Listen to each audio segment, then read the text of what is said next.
श्रेया आणि तुम्हाला माहिती आहे आजकाल त्या गाण्याचा ट्रेंड खूप चाललाय. मला आवडतस तूच एक हिरो, मला आवडता तुझ्यासारखा हिरो. तर अंश आणि विहंगानी पण त्या गाण्यावर डान्स केला. तुम्हाला पण दाखवते, थांबा काय केले ते. थोड्या वेळ आधी भांडणं चालू होती, कोण कुठल्या स्टेप करेल काय करेल. मग शेवटी त्यांचं ठरलं एकमेकांसोबत काय ते.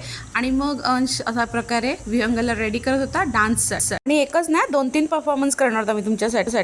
तुम्हाला बघायला भेटणार आहे जगातला वेगळाच डान्स. बघा.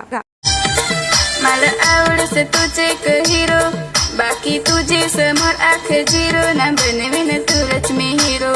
तर मग हल्लू हल्लू नाच नाच नाच नाच पोरी धावून हो नाच नाच नाच नाच. जाऊ नका, थांबा अजून बाकी. आता सेकंड परफॉर्मन्स तर बघा. मला आवडस तूच एक हिरो, बाकी तुझे समोर आख झिरो, ना बनवीन तुलाच मी हिरो. तर मग हल्लू हल्लू नाच नाच नाच नाच पोरी धावून हो नाच नाच नाच नाच. 2 परफॉर्मन्स बघितलेस, तुमचं कौतुकच आहे. आता एवढी हिंमत केली अजून एक बघा. मला आवडस तूच एक हिरो, बाकी तुझे समोर आख झिरो, ना बनवीन तुलाच मी हिरो. तर मग हल्लू हल्लू नाच नाच नाच नाच पोरी धावून हो नाच नाच नाच